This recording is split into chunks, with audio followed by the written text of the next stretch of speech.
The wind was cold. Very cold. The kind of wind that didn't just touch your skin. It went through it. Marcus tightened the rope around his jacket, pulled down his cap, and looked at his field, empty again. He had spent hours breaking the ice, digging through frozen soil, and dropping the last of his seeds. But nothing grew here anymore. Not after the sky burned. Not after the war. Earth was quiet now. Too quiet. The cities were gone. The machines were gone. Most of the humans. Gone. Only small farms like Marcus's still existed. Even those were more graveyards than homes. He wiped sweat from his forehead and looked around. No one. Only the dead trees, sleeping ground, and broken fences. Just one good season, he whispered. That's all I need. Suddenly. The ground shook, just a little. Like a heartbeat. Marcus froze. Then, again, a thud. The earth moved. He stepped back, eyes wide. Was it an earthquake? An animal? No, it was coming from under the dirt, right beneath his field. Then crack. The soil split. Open. Mud, snow, and dead roots flew in the air. Something was crawling out. Something. Wrong. Marcus dropped the shovel and reached for the shotgun on his back. From the broken earth, a shape rose. Tall, thin, covered in blue skin, cracked armor, glowing veins. A creature, not human. It groaned, tried to speak. Its sharp teeth shivered in the cold. Then in a low, broken voice it whispered, "I'll carry your burdens, human. Just feed me. Tonight." Marcus stared, gun loaded. Finger on trigger. He should shoot, run, hide. Anything but stand there. But he didn't move. The creature collapsed, face first into the snow. For a long minute there was only silence. Then Marcus, shaking, stepped forward. Slowly crouched beside the alien. It was bleeding. Thick purple blood soaked into the snow. Its armor was cracked, ribs broken. One eye swollen shut. It looked like it hadn't eaten in days, maybe weeks. He should have walked away. But he didn't. Single quotes D. Instead. Something inside him, something buried deep, spoke. Pity, curiosity, maybe loneliness. He touched the alien's shoulder. "Can you walk?" Marcus asked. The creature didn't reply. Half an hour later, Marcus pulled the alien into his small wooden cottage. He dropped it gently beside the fireplace, threw in some old wood, and lit a flame. The alien opened one eye and stared at it like it was a star. Marcus went into the back room and returned with an old can. Beans. Expired, but still edible. He warmed it up and set it in front of the creature. It didn't hesitate. It didn't thank him. It just ate, fast, like a starving animal. Marcus sat across the room, shotgun in hand, just in case. 5 minutes passed. No movement. No attack. The alien finally looked at him. "I won't hurt you," it said slowly. Marcus didn't relax. "What are you?" he asked. The creature closed its eyes. A mistake. Night fell. The wind howled outside. Inside, the fire cracked. Shadows danced on the walls. Marcus kept watching, studying the alien's face, its expressions, its pain. It looked more human than he expected. He noticed scars, long, old, painful marks, not just from battle, but from other lives. A history written on flesh. After a long silence, the alien spoke again. "My name was Karail. Before the war," Marcus replied after a pause. "My name's Marcus." Another silence. Then Marcus asked, "Why were you underground?" Karail's eyes glowed faintly. "I was hiding from my kind. They think I'm dead. Shouldn't you be with them?" Marcus asked coldly. Karail looked at the fire. "I don't want to kill anymore." Marcus stood up. "Get some rest if you can. But if you try anything, you won't wake up again." Karail didn't argue. As Marcus walked into the next room, he heard the alien whisper, more to himself than anyone, "I don't deserve this kindness. But maybe, if I survive, I can protect it." Asterisk, it was the smell of metal, not the sound, that woke Marcus. Not footsteps. Not growling. Just the strange scent of burnt iron and bruised blood in the air. He opened his eyes slowly. His shotgun. Still beside his bed. Silence. Then a soft sound came from the other room, not violent. More like old wood creaking under careful weight. Marcus sat up. What was that thing doing? He walked toward the living room, gripping his shotgun tight. But when he pulled the curtain open, he stopped. The alien Corral wasn't attacking. It was chopping firewood, out back, bare-chested in the early morning cold. The blue-skinned creature smashed logs across its knee, stacking them neatly. By the wall, every movement was sharp but full of pain. The wounds from yesterday hadn't healed. But it worked like it didn't care. Marcus stood in the doorway, stunned. He could have run away. Or killed me in my sleep. So why is he doing? Chores? Inside, breakfast cooked on the small gas stove. Marcus poured some into 2 bowls.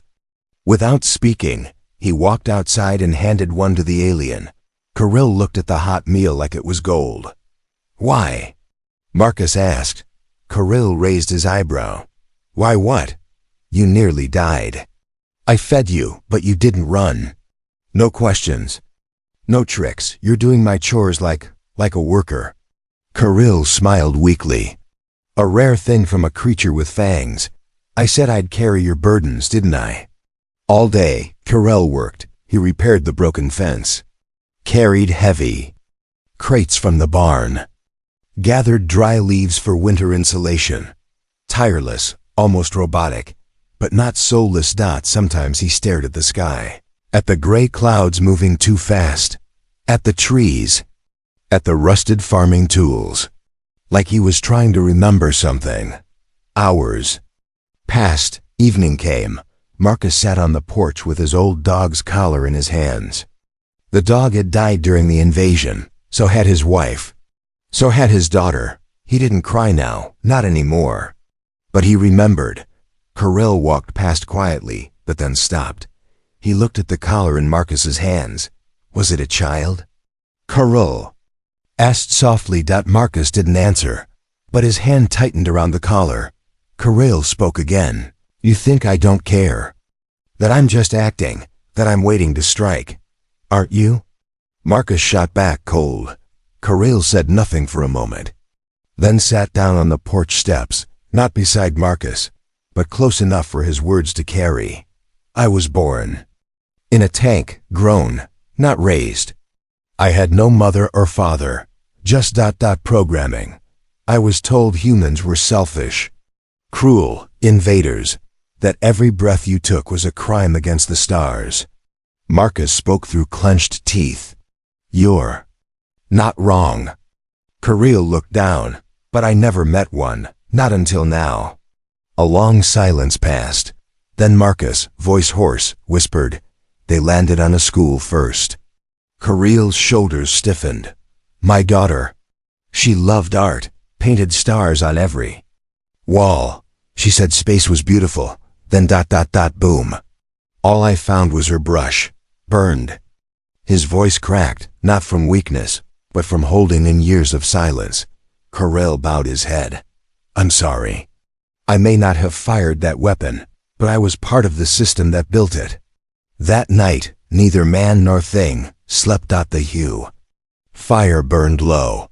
Kirill sat against the brick wall, his arms around his knees, staring into the flame. He didn't ask for a blanket. Didn't ask for medicine. At midnight, Marcus walked out and silently tossed a folded quilt toward him. No words, but Kirill nodded once, grateful. The next morning, something strange appeared on the edge of the field, a smooth object sticking out of the snow, metallic, broken but glowing faintly. Kirill saw it first. He ran to it, touched it, and froze. Marcus followed. His breath caught when he saw Kirill's face, filled with fear for the first time. What is it? Marcus asked. Kirill looked up, voice shaking. Not what? Who? Another one. From my kind. Another that didn't die in the crash. Marcus raised his gun. No, Corral said.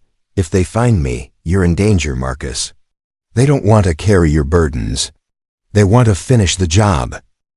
It started with a scream that no human could hear, but Corral heard it. He rose from sleep like lightning, eyes wide, heart pounding. The cry had come from deep inside his mind, a telepathic signal, sharp and cold, that only his kind could feel. Something, or someone, was nearby. Someone old, someone dangerous. Outside, snow was falling again. Thick and slow, like ashes from a dying fire. Marcus was already at the edge of the field, shotgun tight in his grip. The small metal object they found yesterday was pulsing now, a soft blue light blinking from beneath the frozen dirt. Corral ran toward it. He knelt quickly, brushing away more snow. The object was no ordinary crash debris. It was a beacon alien tech used to track fallen soldiers, and this one was active. Too active. You said you were the only one who survived, Marcus said, staring at Corral with narrowed eyes. Corral looked up slowly. I thought I was. That's when they felt it. Boom. Boom. Footsteps. Heavy ones. Coming from the distant tree line. Something tall. Walking slow, confident. Corral stood up straight, his eyes full of fear. No weapons. He said quickly, do not make a sound. But Marcus didn't lower his gun. If it's like you, I'm not taking chances. Corral didn't argue, but stepped ahead. Then, through the thick white snow, a shadow appeared, 7 feet tall, gray armor. Dried alien blood across its jaw. One glowing red eye. Another. Of Corral's kind, but something was wrong. This one smelled like smoke and metal. His body was heavier, his face cold and sharp. No pain, no sorrow. Just instincts. Predator instincts. He stopped a few feet away, eyes locking on Corral. Brother, the creature said, his voice echoing like a broken machine. You lived. Corral nodded slowly. So did you. Why are you with a human? Marcus tensed. Corral replied, he saved me. The other alien tilted his head. A slave does not save a master. A pest does not heal a weapon. He looked at Marcus like he was just dirt with legs. You were programmed to conquer. What happened to you? Corral stepped closer. I woke up. You glitched, you mean? The alien growled. Your code's failing. You're broken. Corral looked back at Marcus, then forward. No, I'm changing. The other alien's eyes flashed red. Then you are infected, and you know the protocol. He raised his arm. A weapon formed around it like liquid armor. Corral moved instantly, tackled him, pushed him back. They rolled in the snow, blows landing like thunder. Marcus backed off, watching as 2 alien titans fought under a frozen sky. Corral wasn't trying to win. He was trying to give Marcus time to run, but Marcus didn't run. Instead, when the second alien had Corral pinned, Marcus did something insane. He fired his shotgun. The second alien roared in shock, stumbling back as pellets bounced off his armor. Corral used the moment to strike hard, knocking the enemy out cold. Silence returned. Only the sound of breathing, heavy and sharp. Carol stood slowly, bleeding again. Marcus stepped forward. So, now what? Corral dragged the unconscious alien toward the barn. We hide him. He contacted someone before he arrived. There will be more. Marcus didn't move, didn't blink. What if he wakes up? Then I end him. Back inside, Corral collapsed. On the floor, exhausted. Marcus stared at him. A long, tense silence. Why didn't you betray me? Marcus finally asked. You had the chance. He offered it. Corral's breathing was heavy, his voice soft. I saw the way he looked at you, Marcus, like you were nothing. He looked up, but you fed me, spared me, risked your life for me. I was made to follow orders. But for once, I think, I want to choose. Later that night, Marcus sat alone in his old couch, staring at a faded picture of his daughter. He remembered the alien attack. The lights, the screams, the fire. He also remembered how fast Kirill stepped in front of him during the fight, not as an enemy, but as something else. Far away, in the northern sky, 3 red lights blinked in the clouds, and then vanished. Something was coming, something worse. Asterisk. The first time Marcus lit a fire, it was to keep his daughter warm. Now. He lit it to keep an alien alive. The flames danced between them again, but this fire wasn't warm. It burned cold, made from silence, pain, and unfinished words. Kirill sat on one side of the hearth, his body bruised, armor broken, eyes tired. Marcus sat on the other side, his shotgun resting beside his chair. Neither looked at each other. They didn't have to. The truth now sat between them like smoke. The night was quiet, but not peaceful. The enemy alien, Kirill's old kin, was now tied up in the barn, heavily sedated with scavenged medkits. He wasn't dead. Marcus couldn't decide if that was mercy or weakness. Kirill finally broke the silence. "You think I'm lying?" Marcus didn't answer. Kirill tried again. "If I were still following orders, if I truly wanted Earth gone, I wouldn't be sitting here, watching ember turn to ash." Marcus replied slowly, "No, you wouldn't." He leaned forward. "You'd be dead, or I would." Kirill stared into the fire. "It wasn't always Earth we were told to kill," he said. "It started with the Gorons, then the Valari, then the Hyeths. Always someone new. Always someone in our way. My kind called it the cleaning. But there was always a voice in the back of my mind asking, what if the dirt we're wiping away is where something beautiful is trying to grow?" Marcus didn't blink. "You killed cities. Families, my family." He got up slowly, walked to a dusty drawer, and pulled out a black box. He placed it in front of (REL). Inside was a small melted paintbrush. Dark blue and gold still clung to the hairs. The name Lena carved on the side. "My daughter dropped it the day your people landed," Marcus said, his voice calm but shaking from the inside. Kirill didn't move, didn't speak, didn't defend himself. He just stared at the brush like it was a weapon greater than any gun. Then, slowly, Kirill reached into the metal slot on his own armor and pulled something out. A thin necklace, worn, broken in two. There was no gem.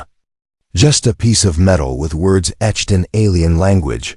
He placed it gently on the table beside the paintbrush. "I found this in the wreckage of an orphan center on Mabo 7. The warmakers told me. Those kids were being trained as future soldiers. But I saw no weapons, just toys, stories. Drawings on the wall." He looked at Marcus. "You had your daughter taken from you.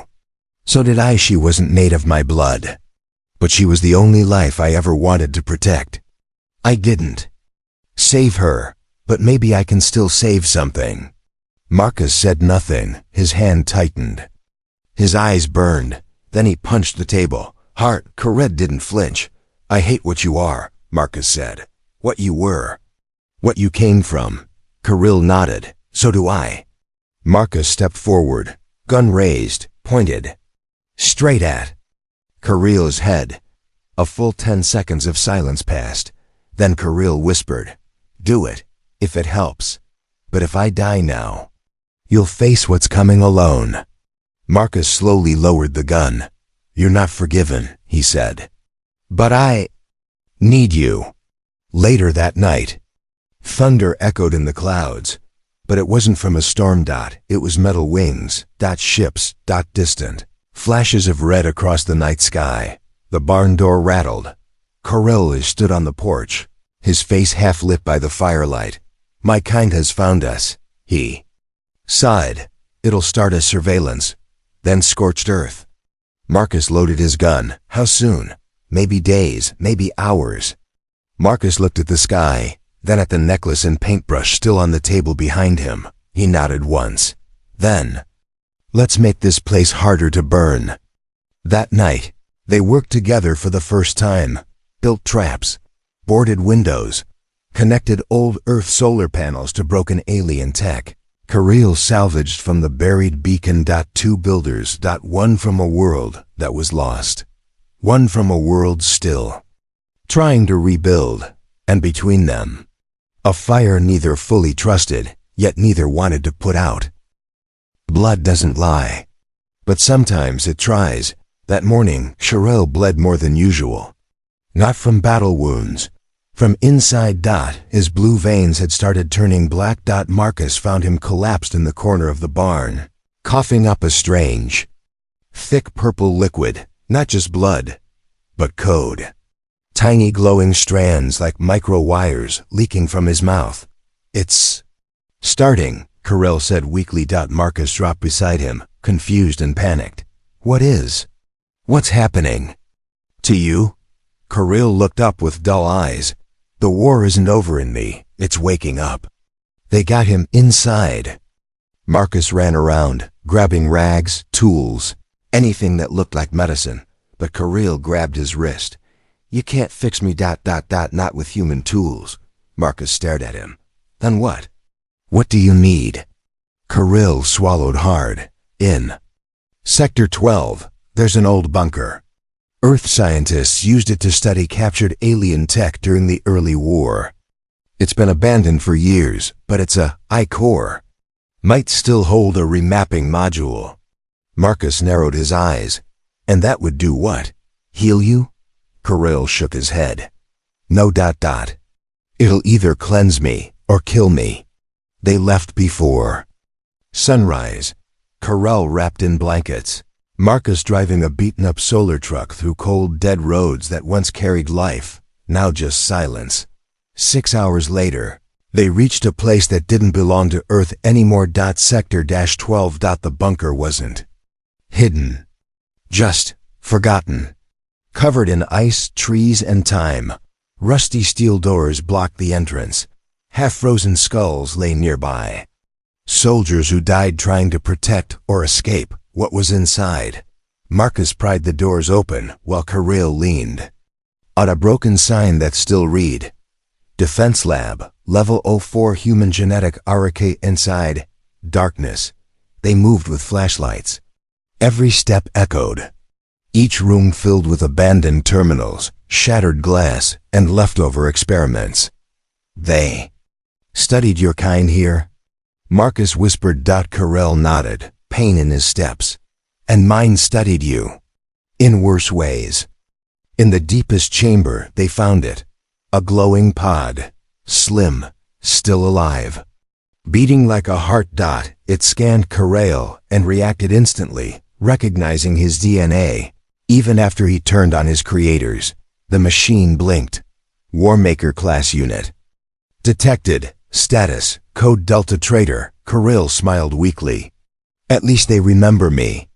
Marcus stared at the pod. I don't get it. If your kind was so advanced, why even allow the choice to betray them? Kirill answered slowly. Because they needed us to look alive. Act alive. To fool humans during the invasion. But somewhere in that coding, a mistake happened. His chest rose and fell harder. I grew a soul. Suddenly, pod arms moved, piercing into Kirill's skin, injecting bright light into his cracked veins. He screamed. Marcus moved forward, but Kirill shouted, No, don't stop it. If my mind dies, burn the body. Veins lit up like galaxy lines. His memory started flooding the room like holograms. Marcus watched them, not as pictures, but as living emotions. A girl, alien like Kirill, smiling while planting something under orange skies. Then fire, orders, screaming. Civilians. Kirill refusing to fire. Punishment. Torture. Escape. Regret. So much regret. Kirill collapsed. Steam rising off his body. The pod beeped. Code partially rewritten. Divergence threshold, 92%. Subject now independently free. Marcus knelt beside him, helping him sit up. You okay? Kirill coughed. No, but I feel real. Now then, they heard it. Clink, clink, metal footsteps. Security systems reactivated, but not human. Alien, one of the Warmaker drones, left behind during the war. It had activated because Karail's energy signature had changed. He wasn't classified as theirs anymore. So now he was target. Marcus and Karung back through the dark. Flashlights swinging through broken hallways. Sparks flew as the drone fired bolts of heat behind them. Karail limping but not slowing down. Marcus turned, fired 2 shotgun shells, but barely scratched it. Karail turned and absorbed a near-deadly blast with his shoulder, using his own body as a shield. They barely made it out. The lab exploded behind them. As flames rose, Karail whispered, "If I died back there, what would you have done?" Marcus looked at him for a long time and replied quietly, "Plant your necklace beside her brush." That night, they returned to the farm. Karail's skin had changed color, a duller blue now. His eyes dim, but calm. He was no longer connected to the network that once gave him purpose. Now, he had only one message around his shoulders, carved by the pods. Code before detaching. SELF. Alone. Fate. Chosen. Karail, once a weapon, was now something dangerous to both sides. Soul with no chains. And behind the stars, his creators were watching. The cold came before the enemy. Not outside. Outside had been frozen for months, but inside the house. Inside the heart. Marcus stood at the window, staring at the fire pit that hadn't been lit yet. Something about the empty room felt strange, as if it knew something he didn't. Karail sat across from him, sharpening an old earth blade. Not because he needed it, but because some fights don't ask if your weapon is ready. They come anyway. It had been 3 days since the lab incident. Carol barely spoke since then. His body was recovering, but his connection to his old kind had been permanently cut. He couldn't hear their thoughts anymore, couldn't sense their tactics, couldn't feel their presence, and that meant one thing. We are blind now. They will strike hard, fast, from space or from inside. Marcus had seen enough old war films to imagine enemies dropping from orbit, but this wasn't just war tech. This was Karail's own creators, looking for betrayal, and they'd found it. That night, the sky looked sick, glowing an unnatural crimson. From the northern hills, Marcus climbed onto the roof with his rifle and telescope. And then he saw it. Black streaks across the sky. No engines, no noise. But moving, tracking, hunting. 5 shapes. Humanoid. But not men. They've arrived. Karail said, already beside him. Assassins. Not fighters. They don't believe in battles when they can end it with precision. Inside the barn, the alien Karail had knocked unconscious weeks ago still lay frozen in stasis, sealed in experimental wiring and cold locks. Now Karail stood over him. Marcus followed. "What are you thinking?" Marcus asked, suspicious. Karail stared at his sleeping brother like someone staring into a mirror about to break. "He was never evil," he whispered. "Only loyal." Then Karail did the unthinkable. He woke him, the enemy alien, groggy and disoriented, blinked twice. Instinct kicked in, but Karail raised a hand. "Fight me again, and we both die. Hear me first, and we might stop this war from returning." The assassin looked around, dazed by human tech, confused by alien-human cooperation, and then narrowed his eyes. "You betrayed everything we were made for." Karail's glowing eye dimmed. "No. I outgrew it."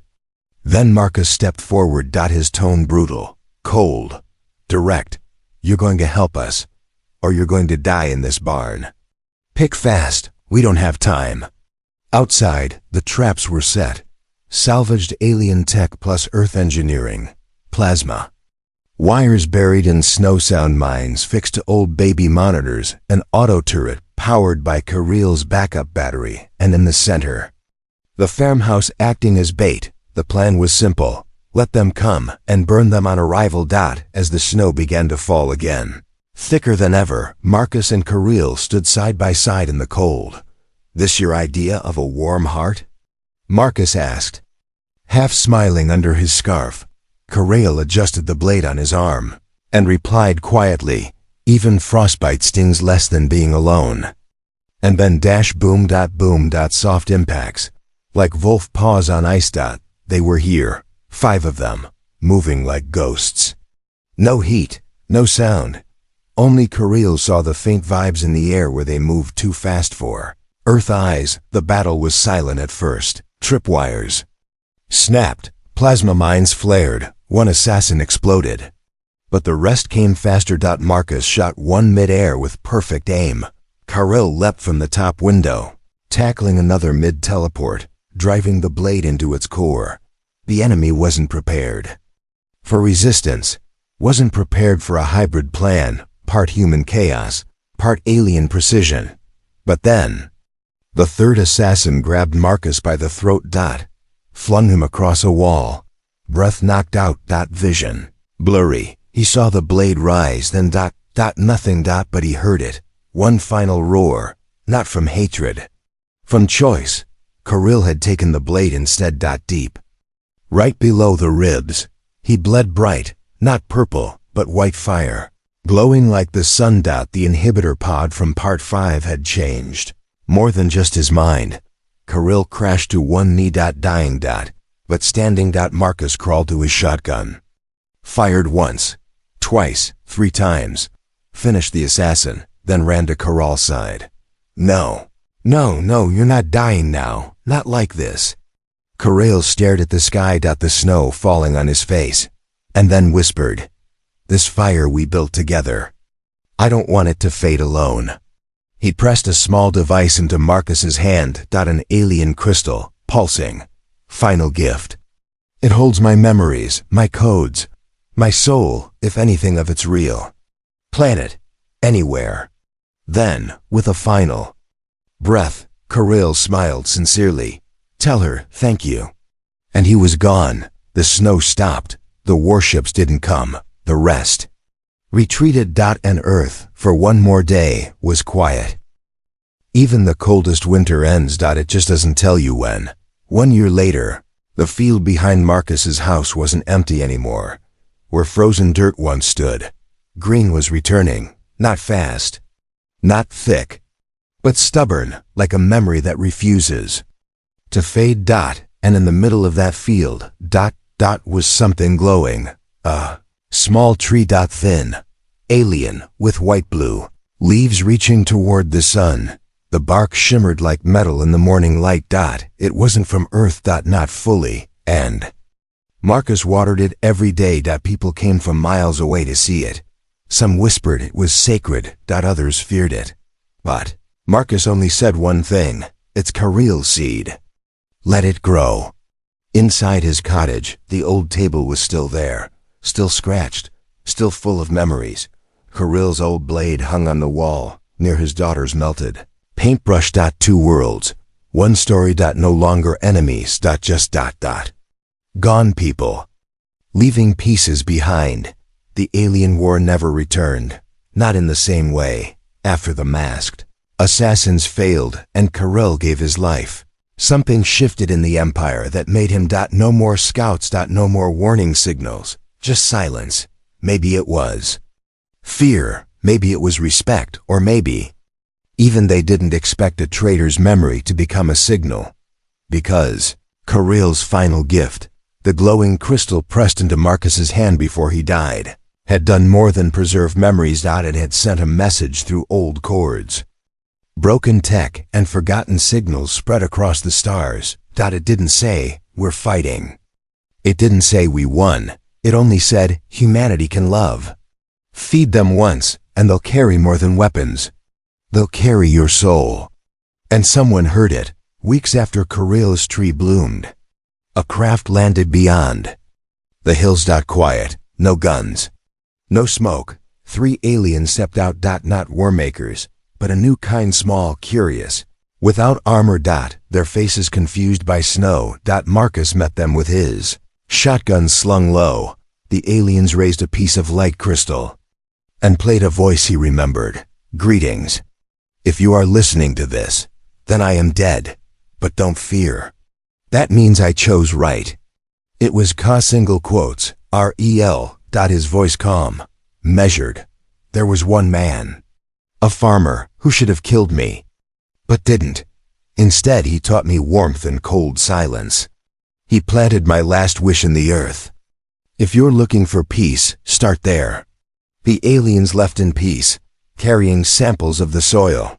2 months later, more visitors came. None were soldiers. Marcus's farm became the first story marker of the post-war era.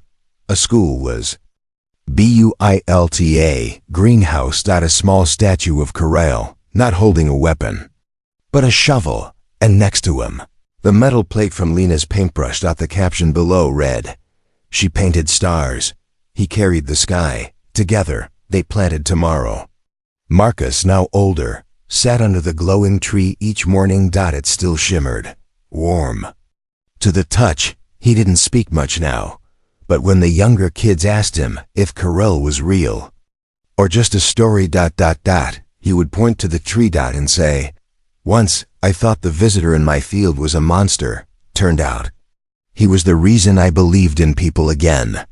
One night, before the season changed again, Marcus knelt at the foot of the tree. He placed the blade Corral once used beside the roots. And whispered, "You carried my burdens, just like you promised. Now rest, I'll carry yours." Above, the stars shined again, not as threats, but as invitations. New travelers were coming, some strange, some scared. Some kind, but they would all hear the same story, the one that mattered. The one time a monster asked for food and became a guardian.